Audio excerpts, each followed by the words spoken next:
नमस्कार, स्वागत है आप सभी का हमारे YouTube चैनल पर। आज हम लोग छंदों के बारे में अध्ययन करने वाले हैं। संस्कृत में छंद बताए गए हैं, छंद होते हैं और उनको चाहे संस्कृत हो चाहे हिंदी हो, छंद होते हैं, छंद शास्त्र होती हैं। छंद शास्त्र की रचना गंगा दास ने की है, छंदो मंजरी जिसको नाम बोलते हैं। तो जो भी लैंग्वेज से बीएड करने वाले हैं, चाहे वो बीएचयू के हों चाहे डीयू के हों, उनमें संस्कृत के प्रश्न आने वाले हैं। आपने सिलेबस देखा होगा, सिलेबस में 75 क्वेश्चन, 75 क्वेश्चंस आपके English, Hindi and Sanskrit language से आएंगे, जिसमें से आप यह मानकर चल सकते हैं कि 20 क्वेश्चन तो कम से कम संस्कृत शास्त्र से रहने वाले हैं। तो आपको 20 प्रश्नों की तैयारी करनी है, तो इस चैनल पर आपको रहना है। यहीं से आप उन 20 प्रश्नों की तैयारी कर सकते हैं और यहीं से सारे प्रश्न आएंगे भी। तो आपको चैनल को सब्सक्राइब कर लेना है और पढ़ना है। हम आज छंदों के बारे में परिचय करेंगे। बहुत सारी क्लास में ले चुका हूँ, तो आप जाएंगे प्लेलिस्ट में और उसको देखेंगे। छंदों का परिचय हम जानेंगे। तो पहले बात करें हम, छंद जो हैं वेद पुरुष के पद बताए गए हैं, पाद जिसको कहते हैं पैर। तो ये बात आपको ध्यान में रखनी है कि छंद शास्त्र को पैर बताया गया है। तो पैर आपको अगर बताया गया है तो इसको ध्यान में रखेंगे, और अगर आता है तो इसको टिक भी करेंगे, मार्क भी करेंगे कि वेद पुरुष का छंद क्या होते हैं, पाद होते हैं या पैर होते हैं। तो ये बात आपको ध्यान में रखनी है। अगर हम बात करें कितने प्रकार के छंद बताए गए हैं छंद शास्त्र में, तो हम वैदिक छंद होते हैं और लौकिक छंद होते हैं। वैदिक छंद से 2021 में पेपर में बना था, उनके क्रमों को व्यवस्थित करना था। तो आपने सुन रखा होगा कि वैदिक छंदों में गायत्री, उष्णिक, अनुष्टुप, बृहति, पंक्ति, त्रिष्टुप तथा जगति, ये जो छंद हैं वो वैदिक छंद होते हैं। और लौकिक छंद हैं जैसे कि अनुष्टुप हो गया, वंशस्थ हो गया, शार्दुल, विक्रीडित, मांदा, क्रांता या वसंत, तिलका, शिखरणी, आर्या, ये सारे जो छंद हो गए ये लौकिक छंद होते हैं। लौकिक मतलब लोक गीत, या आप कह सकते हैं लोक शास्त्र में जो चल रहे हैं वह छंद जो लौकिक छंद कहते हैं। और वैदिक मंत्रों का उच्चारण करने के लिए जो वेदों में प्रयुक्त होते हैं उन्हें वैदिक छंद कहा जाता है। तो वैदिक छंद आपके कौन है? गायत्री, उष्णिक, अनुष्टुप, बृहति, पंक्ति, त्रिष्टुप तथा जगति। इसमें 4-4 का गैप होता है, मतलब गायत्री में सबसे कम वर्ण होते हैं 6, उसके बाद में फिर आगे एक बढ़ता जाएगा, उष्णिक, अनुष्टुप 6, गायत्री में 7, उष्णिक में, अनुष्टुप में 8, तो 32 वर्ण हो जाएंगे, क्योंकि एक छंद में 4 पाद होता है। कोई भी छंद होगा तो उसमें 4 पाद होंगे लगभग। लौकिक छंद की मैं बात अब कर रहा हूँ, क्योंकि ज़्यादातर प्रश्न लौकिक से बनेंगे। वैदिक छंद की हम अगली वीडियो में बात करेंगे, यहाँ पर लौकिक छंद की बात अब कर रहा हूँ। तो इसमें 4 पद होते हैं, एक छंद 4 पद में विभाजित किया होता है। और बात करें तो इसमें वर्ण लौकिक छंद को 2 प्रकार से बांट दिया गया, एक मात्रिक छंद हो जाता है और दूसरा होता है वर्णिक छंद। मात्रिक छंद में मात्रा के आधार पर गिना जाता है, वर्णों के आधार पर होते हैं। तो वर्णिक छंद जो होते हैं वो वर्णों के आधार पर होते हैं, और मात्रिक छंद जो होते हैं वो मात्रा के आधार पर। हम अगर किसी मात्रिक छंद की बात करेंगे, जैसे कि आर्या छंद है जो मात्रिक छंद है, तो आर्या छंद को जब हम बात करेंगे तो उसमें हम मात्रा की गिनती करेंगे, मात्रा की गणना करेंगे। और वहीं जब वर्णिक छंद की बात करें तो वहाँ पर वर्णों की गणना करते हैं। जैसे कि अनुष्टुप छंद है तो इसमें ये वर्णिक छंद है, हम इसकी वर्णों की गणना करेंगे। अभी आगे जब हम अनुष्टुप छंद की बात करेंगे तो वहाँ पर आपको स्पष्ट हो जाएगा कि कैसे हम उसके वर्णों की गणना करते हैं। दूसरी बात यहाँ पर यह आती है कि वर्ण दीर्घ होते हैं, लघु होते हैं। तो कैसे पहचानेंगे कि कौन वर्ण दीर्घ माने जाएंगे और कौन से लघु माने जाएंगे? तो इसके लिए हम आगे आपको बता दें कि जो अनुस्वार होता है, आपने ऊपर देखा होगा, जैसे कि हो गया अंग, ये ऊपर बिंदी जो लगी होती है, अनुस्वार जो होता है उसमें अगर लगा है किसी हर्ष वर्ण में अथवा किसी हर्ष मात्रा है, हर्ष स्वर है या हर्ष व्यंजन है, तो वह क्या हो जाएगा? दीर्घ माना जाएगा। जैसे कि टा, टा क्या है? व्यंजन है, ये हर्ष है। लेकिन अगर इसके ऊपर अनुस्वार लग गया तो यह व्यंजन क्या हो गया? दीर्घ माना जाएगा। तो यहाँ पर इसके 2 मात्राएं लगेंगी, यस लिख दिया जाता है। ऐसे यस अगर बना देंगे तो उसको हम कहेंगे कि ये दीर्घ है, मतलब दो मात्राओं वाला है। इसकी गान के समय जब हम छंद का ज्ञान करेंगे तो दीर्घ उच्चारण करेंगे। इसके बाद में क्या होता है, अगर विसर्ग लगा हुआ है स्वर के पहले बाद में या व्यंजन के बाद में तो भी वह क्या हो जाएगा, दीर्घ हो जाएगा। जैसे कोई वर्ण है ता, तो इसके बाद में अगर विसर्ग लगा दें हम तो ये क्या हो गया, ये दीर्घ हो गया। और इसके बाद में हम बात करें अगर संयुक्त वर्ण आता है, कोई संयुक्त वर्ण मान लो कत हो गया आपका, तो ये संयुक्त वर्ण हो गया। तो इसके पहले वाला वर्ण जैसे कि शक्त हो गया, ये दंती सा लिखा मैंने, तो जो ये क्या हो गया, ये संयुक्त वर्ण हुआ और इसके पूर्व वाला वर्ण क्या हो जाएगा, दीर्घ माना जाएगा। ये लघु होगा परंतु ये क्या हो जाएगा, ये क्या हो जाएगा, ये दीर्घ हो जाएगा और ये क्या रहेगा, ये लघु रहेगा। तो इतनी बातें आपको स्पष्ट हो गई होंगी। अगर अनुस्वार लगा हुआ है, विसर्ग लगा हुआ है और संयुक्त व्यंजन के पहले कोई लघु वर्ण है तो वह दीर्घ माना जाएगा, और अगर कोई दीर्घ वर्ण है, कोई दीर्घ स्वर्ग है तो वह तो दीर्घ होगा ही, बाकी समस्त वर्ण लघु माने जाते हैं। यहाँ पर ध्यान देने वाली बात यह है कि जो प्रा, आपने ये सब ये देखिए, ये प्रा और ह्री, हा में री लगा हुआ, ये दो अगर संयुक्ताक्षर वर्ण आते हैं, संयुक्त वर्ण आते हैं तो इनके पहले वाला वर्ण लघु ही रहेगा। एक वार्तिक एक सूत्र है प्रहेर वा, तो उसके द्वारा इसका निषेध कर दिया जाता है। तो अगर प्रा और ह्री दो वर्ण आते हैं संयुक्त अक्षर में और उसके पहले कोई लघु वर्ण है तो वह लघु ही रहेगा, दीर्घ नहीं होगा। अब हम बात करेंगे आगे। वीडियो थोड़ी सी लंबी है, आपको समझ में नहीं आए तो कमेंट बॉक्स में बताइएगा कि कहाँ परेशानी आ रही है, हम दोबारा से आपको समझाने के प्रयास करेंगे। अब छंद शास्त्र में गण होते हैं, तो गण बताए गए हैं। इसके लिए आप इस सूत्र को याद कर सकते हैं, यमाता राजभान शलगा, यमाता राजभान शलगा। इनका 3-3 का क्या बनता है, पेयर बनता है। इसमें से आपको 3-3 का पेयर बनाना है और ये क्या होते हैं, इन्हीं से गण बन जाते हैं।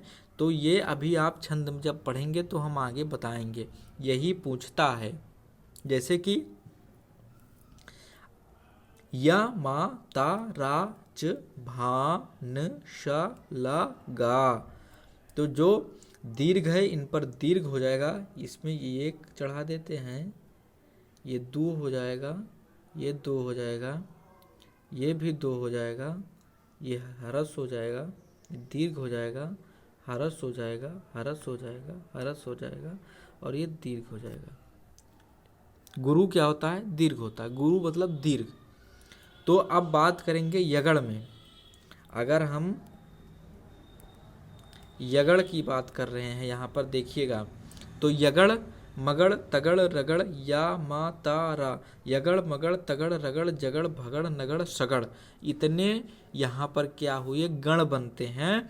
और इसमें से अगर यगड़ की बात करें तो किस प्रकार से इसका गण बनेगा, तो इसमें प्रथम क्या होगा, या माता, यहाँ तक लेंगे, कहाँ से, या माता, यहाँ से लिख दें आपको या माता, ये यगड़ में होगा। तो या क्या है, हर्ष, माँ का है दीर्घ, ता का है दीर्घ, तो ता भी दीर्घ है, माँ भी दीर्घ है, तो यहाँ पर वर्ण क्या हो जाएगा, हर्ष, यस डबल मतलब दीर्घ और यस, तो ये बनेगा यगड़ का। इसी तरह से सभी का बनेगा। मगड़ की बात करें तो मगड़ कहाँ से है, मा तारा हो जाएगा, क्या हो जाएगा, मगड़ क्या हो जाएगा, मा तारा, मा तारा। तो मगड़ में क्या हो जाएगा, यहाँ देखिए यस, यस और यस, क्योंकि मा तारा तीनों दीर्घ हो जाएंगे। फिर तगड़ में देखिए ताराज, मतलब 2 दीर्घ आगे के और 1 हर्ष, फिर देखिए रगड़, राज भा, तो यहाँ तक जाएगा तो क्या हो जाएगा, यहाँ आप देखेंगे राजभान में तो राज रगड़ का क्या हो जाएगा, यहाँ देखिएगा रा दीर्घ है, जा ह्रस्व है और भा क्या है, दीर्घ है, तो ये क्या हो गया, रगड़ का हो गया। ऐसे ही जगड़ भगड़ नगड़ और सगड़ का बनेगा। और गा जो होता है वो गुरु होता है, तो इतने ही। और ला क्या होता है, लघु होता है। ला से लघु, गा से गुरु। अब हम बात करेंगे यहाँ से आगे अनुष्टुप छंद के बारे में। यहाँ आपको समझ में आ गया होगा गण कैसे बनाते हैं। ये गण आपको कन्फर्म हो गया होगा।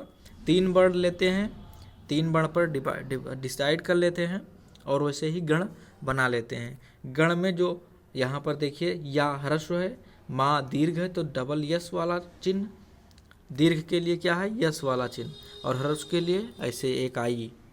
तो ये ध्यान में रखेंगे। मैं जब इसकी प्रैक्टिस क्वेश्चंस की कराऊंगा, जब क्वेश्चन प्रैक्टिस होंगे तो आप वहाँ पर इनके प्रश्न देखेंगे किस प्रकार से प्रश्न आए थे। वर्णिक छंदों में सबसे पहले हम बात करेंगे अनुष्टुप छंद। अनुष्टुप में 8 वर्ण होते हैं और 4 पाद होते हैं, तो टोटल वर्ण कितने हो गए, 32 वर्ण हो गए, 32 वर्ण हो गए, 32 वर्ण हो गए। तो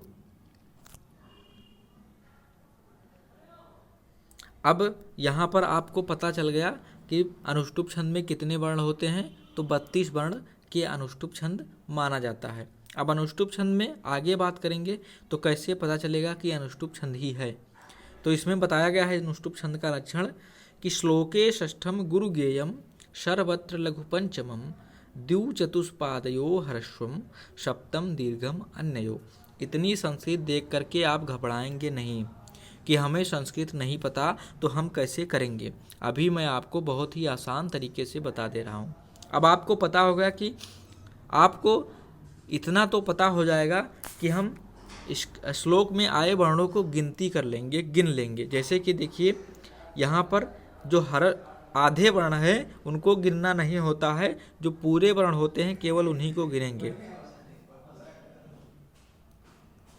तो जो पहले आप देखेंगे गिनने के लिए, यहाँ से आप करेंगे दुष्यन्ते नाहितम तेजो दधानाम भूतये भुआ। यहाँ से देखिए ये 8 हो गए, ये 8 हो गए। कैसे हो गए गिन लीजिए आप, 1 2 3 4 5 6 7 8, 8 हुए। आधा शाह नहीं गिनना है, आधा ना नहीं गिनना है। तो ये हो गए आपके 8 वर्ण। यहाँ से देखिए 1 2 3 1 2 3 6 और 1 2 8। तो यहाँ पर आपको पता चल गया कि 32 वर्ण होते हैं तो कौन सा छंद होता है, अनुष्टुप छंद होता है। यहाँ देखिए ऊपर के 16 हो गए और नीचे की भी 16 आएंगे, तो 16 16 मिला करके 32 हो गए। और एक पद बना लीजिए आप, यहाँ से ये पद बन गया, तो ये पद पूरा कितना हो गया, 8 वर्ण का हो गया। तो वही बात हुआ कि 8 वर्ण अगर एक पद में है तो अनुष्टुप छंद हो जाएगा, और पूरे छंद में 4 पद होते तो पूरा 32 वर्ण बन जाएगा। अब यहाँ से हम देखेंगे कि कैसे जो आगे लक्षण बताया गया है, क्या वह लक्षण घट रहे हैं या नहीं घट रहे हैं। तो श्लोके षष्ठम गुरु गेयम, इसमें बताया गया है कि श्लोक इसको बोलते हैं, कुछ लोग श्लोक बोलते हैं, गलत उच्चारण है, इसका उच्चारण होता है श्लोक। तो श्लोक में या अनुष्टुप छंद में षष्ठ वर्ण क्या होता है, गुरु होता है। तो मैंने अभी बताया कि जो गुरु वर्ण होते हैं वो कौन कौन से लक्षण है, सभी बताए कि ह्रस्व अगर अनुस्वार लगा है तो गुरु होगा, विसर्ग लगा है तो गुरु होगा, और अगर वह किसी संयुक्त अक्षर वर्ण के पहले आता है तो गुरु माना जाएगा। इसमें बताया गया कि श्लोकम षष्ठे गुरु गेयम, अर्थात जो छठवां वर्ण होगा वो क्या होगा, गुरु होगा। सर्वत्र लघु पंचमम, और जो 5वां वर्ण है वो क्या होगा, सर्वत्र लघु होगा, छोटा होगा। द्विचतुष्पादयो ह्रस्वम सप, तो दूसरा और चौथा पाद का ह्रस्व होगा 7वां वर्ण। तो दूसरा और चौथे जो पद है उसका मतलब कि दूसरा पद ये और चौथा पद ये, इसका क्या होगा, 7वां वर्ण क्या होगा, लघु होगा। ह्रस्व मतलब लघु, तो दूसरे चौथे पाद का जो सातवां वर्ण होता है वो क्या होता है, लघु होता है। और दीर्घम अन्ययो, सप्तम दीर्घम अन्ययो, अन्य दीर्घ मतलब कि प्रथम और तृतीय पाद का जो होगा वो सातवां वर्ण क्या होगा, दीर्घ माना जाएगा। ये बात हुई। इतना आप इसको नोट कर सकते हैं। मैं बोल दे रहा हूं कि अगर छठवां वर्ण क्या होगा, प्रत्येक पाद का षष्ठम वर्ण गुरु होगा, प्रत्येक पाद का पंचम वर्ण लघु होगा, दूसरे और चौथे पद का सातवां वर्ण, दूसरा चौथा मैं गिन के बताऊंगा अभी, दूसरा और चौथे पद का सातवां वर्ण क्या होगा, लघु होगा, और सातवां जो तीसरा पद है और पहला पद है ये होगा पहला पद, ये हो गया तीसरा पद, तो ये पहला, ये दूसरा, ये तीसरा, ये चौथा। तो जो पहला और तीसरा है इसमें सप्तम वर्ण भी दीर्घ होते हैं। यही अनुष्टुप छंद के लक्षण हैं। तो अब आपसे लक्षण पूछे, लक्षण से प्रश्न आए या सीधा मिलान करने का प्रश्न आए, कहीं भी आपको गलती नहीं करना है। अब कहेंगे आप कि सर जी तो मिलाए ही नहीं, तो हम इसको मिला करके भी आपको बताएंगे। अब इसको मैं यहाँ से मिटाल दे रहा हूँ। अगर वीडियो आपको पसंद आएगी तो लाइक शेयर और सब्सक्राइब करना बिल्कुल भी मत भूलिएगा। अब देखिए छठवां वर्ण हम पहले गिनेंगे, श्लोकम षष्ठे गुरु गेयम, मतलब छठवां वर्ण बड़ा होना चाहिए, गुरु होना चाहिए। एक वर्ण, दूसरा, तीसरा, चौथा, पांचवा, छठवा। तो छठवां वर्ण क्या है, गुरु है, क्योंकि अनुस्वार लगा हुआ है, अभी मैंने बताया, तो अनुस्वार लगा है तो गुरु होगा। सर्वत्र लघु पंचमम, और सभी में पांचवा क्या होगा, हर्ष होगा। तो ही देखिए जो छोटी ई का मात्रा होता है वो क्या होता है, हर्ष होता है। तो यहाँ पर ही क्या है, हर्ष है। तो यहाँ पर क्या, ही क्या हो गया, हर्ष हो गया। पंचम वर्ण क्या है, हर्ष हो। दो चीज घटे, द्विव चतुष्पादयो हर्षम सप्तम दीर्घम अन्ययो। और जो अगला सातवां वर्ण होगा वो क्या होगा, दीर्घ माना जाएगा। किसमें, प्रथम पद में और तृतीय पद में। तो 6, 7, 8 यहाँ पद एक पद होता है। तो पहला देखिए, अभी देखिए इसमें भी देख लेते हैं हम, ये दूसरा पद है। अब दूसरे पद में भी श्लोकम षष्ठे गुरु गेयम, तो इसमें कैसे हम करेंगे, देखिए ये 1, 2, 3, 4, ये 5, ये 6, छठवा क्या हो गया, गुरु। कैसे हो गया, क्योंकि इस पर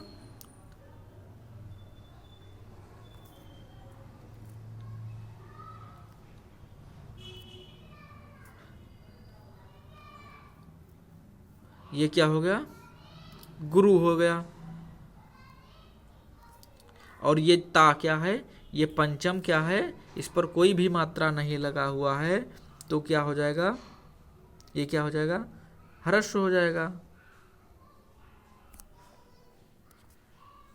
अभी देखिए फिर उसके बाद में हम क्या देखेंगे, सर्वत्र लघु पंचमम, पांचवा वर्ण यहाँ भी हो गया। यहाँ भी देखिए 1, 2, 3, 4, 5, 6, यहाँ भी देखिए छठवा क्या है, गुरु है, क्योंकि मात्रा भी लगा हुआ है और अनुस्वार भी है। और ना क्या है, हर्षो है। पांचवा यहाँ भी क्या है, हर्षो है। ऐसे ही 1, 2, 3, 4, 5, 6, यहाँ भी 6 देखिए हर्ष दीर्घ है, और गा क्या है, हर्षो है। तो यहाँ पर ये बातें सब में स्पष्ट हो गई। अब इनको मैं मिटाल दे रहा हूँ, क्योंकि यहाँ पर लिखने की आवश्यक जगह नहीं बची है। अब हम बात करेंगे किसमें, द्विव चतुष्पादयो हर्षो सप्तम। तो दूसरे और चौथे पाद में सप्तम वर्ण क्या होता है, हर्ष होता है। तो दूसरा पाद ये है, दधानाम भूतये भुआ, इसमें सातवां वर्ण 1, 2, 3, 4, 5, 6, 7, देखिए छोटा ऊ का मात्रा लगा हुआ है, हर्ष है। तो इसमें क्या हो गया, हर्ष बताया गया। और इसमें क्या बताया गया है कि हर्ष होगा, और चौथा पाद में भी हर्ष होगा। तो मी देखिए ये क्या है, हर्ष है। ऐसे ही दीर्घम अन्ययो, मतलब कि तीसरे और प्रथम पद में सप्तम वर्ण क्या होगा, दीर्घ होगा। तो यहाँ पर देखिए तेजो में ये क्या हो गया, ये दीर्घ हो गया, और अवेह तनयाम ब्रह्म। देखिए ये क्या है, ये संयुक्त अक्षर है और संयुक्त अक्षर के पूर्व का वर्ण क्या होता है, दीर्घ होता है। तो यहाँ पर भी ब्रा क्या हो गया, ये दीर्घ हो गया, सप्तम वर्ण भी दीर्घ हो गया। तो समस्त लक्षण इसमें घट गए। यह क्या है, अनुष्टुप छंद है। इस प्रकार से आपको पता हो गया।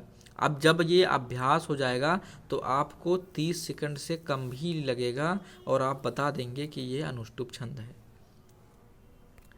जिन लोग संस्कृत में श्लोक उच्चारण करते हैं उनको तो छंद कभी गिनने ही नहीं पड़ते, वो तो गान के द्वारा ही उन्हें कन्फर्म हो जाता है। ऐसे ही 11 वर्ण वाले छंद हैं, इंद्रवज्रा, उपेंद्र वज्रा, उपजाति इंद्रवज्रा।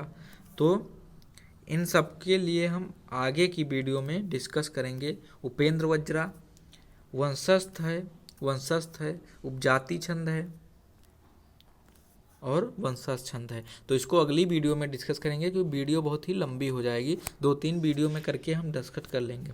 ये वंशस्थ छंद आया था पिछली बार, यही प्रश्न आया था। मैं आपको दिखाऊंगा भी कि मैंने डिस्कस किया था कि नहीं, ऐसे ही झूठ ही नहीं तो बोल दे रहा हूँ। आप देखेंगे जाके डेट, एग्ज़ाम डेट से 10-15 दिन पहले ही मैंने उसको प्रैक्टिस क्लास में पढ़ा दिया था और वो क्वेश्चन आए थे। ऐसे काव्य शास्त्र में बहुत सारे क्वेश्चन फंसे थे।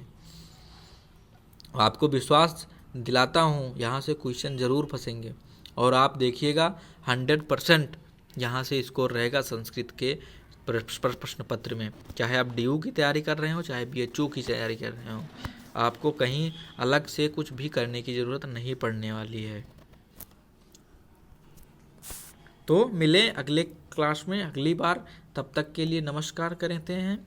ये वंशज छंद है, इनका गान करके मैं बताऊंगा किस प्रकार से इसको गाया जाता है, किस प्रकार से इसके लक्षण होते हैं, सब कुछ घटित करके बताऊंगा। तो अगर आप चैनल पर पहली बार आए हैं तो चैनल को सब्सक्राइब कर लीजिए और बेल आइकन को प्रेस कर लीजिए ताकि यहाँ से मिलने वाला नोटिफिकेशन आप सभी को मिलता रहे।